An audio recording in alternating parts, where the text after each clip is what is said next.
જૂની પેન્શન યોજનાને લઈ આંદોલનની ચેતવણી બાદ સરકાર એક્શનમાં આવી છે। કર્મચારી આગેવાન અને સરકાર વચ્ચે ગાંધીનગરમાં બેઠક। રાજ્ય સરકારના 4 જેટલા મંત્રીઓ સાથે કર્મચારી આગેવાનોની બેઠક। આ વિશે વધુ જાણકારી મેળવી અમારા સંવાદદાતા હિરેન રાજગુરુ આપણી સાથે જોડાયા છે। જી હિરેન, જે રીતે આંદોલનની ચેતવણી આપવામાં આવી હતી, આજે બેઠક મળી રહી છે। આ બેઠકમાં કોણ કોણ હાજર, શું લાગી રહ્યું છે?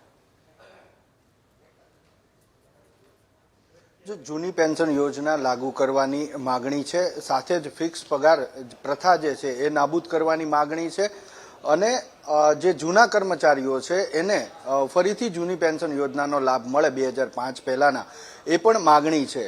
શિક્ષકોની માગણી છે, શિક્ષકો ઉપરાંત અન્ય સરકારી કર્મચારીઓની માગણી છે અને આ માગણીને લઈ આગામી 17 તારીખથી શિક્ષકો સહિતના કર્મચારીઓ આંદોલન ઉપર જવાના છે તેવી ચીમકી ઉચ્ચારવામાં આવી છે, જેને લઈ અને હવે સરકાર એક્શનમાં આવી છે અને જે આગેવાનોએ આ ચીમકી ઉચ્ચારી છે આંદોલનની, તેમની સાથે અત્યારે રાજ્ય સરકારના 4 જેટલા મંત્રીઓની બેઠક મળી છે અને આ બેઠકની અંદર વચગાળાનો કોઈ રસ્તો કાઢવા માટેના પ્રયાસો થઈ રહ્યા છે। અખિલ ભારતીય રાષ્ટ્રીય શૈક્ષિક સંઘના આગેવાનો અત્યારે પહોંચ્યા છે, એ જ રીતે ગુજરાત રાજ્ય કર્મચારી મહામંડળના આગેવાનો પહોંચ્યા છે, ગુજરાત રાજ્ય સંયુક્ત મોરચાના આગેવાનો પણ આ બેઠકની અંદર પહોંચ્યા છે। રાજ્ય સરકારના મંત્રીની વાત કરીએ તો ઋષિકેશ પટેલ જે રાજ્ય સરકારના પ્રવક્તા મંત્રી છે અને આરોગ્ય મંત્રી પણ છે।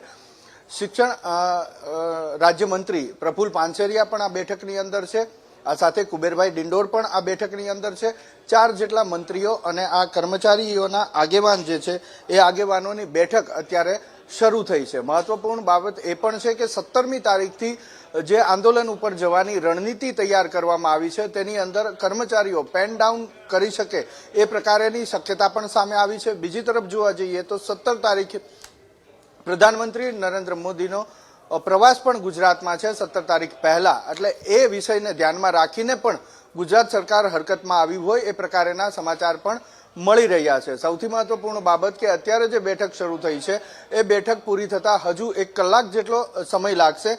આ દરમિયાન જે નવી પેન્શન સ્કીમ કેન્દ્ર સરકારે જાહેર કરી છે તેનો સ્વીકાર હજી રાજ્ય સરકારના જે કર્મચારીઓ છે, વિવિધ મંડળો છે, તેમના દ્વારા કરવામાં નથી આવ્યો, તેનો પણ વિરોધ યથાવત છે। આવા સંજોગોની અંદર વચગાળાનો શું રસ્તો નીકળે છે એ બેઠક પૂર્ણ થયા બાદ જ્યારે આગેવાનો સાથે વાતચીત થશે ત્યારે માલુમ પડશે, પરંતુ અત્યારે જે ચીમકી ઉચ્ચારવામાં આવી છે એ 17મી તારીખથી આંદોલનના માર્ગ ઉપર જવાની ચીમકી ઉચ્ચારવામાં આવી છે, જેની અંદર કર્મચારીઓ, શિક્ષકો પેન ડાઉનની પણ જાહેરાત કરી શકે છે।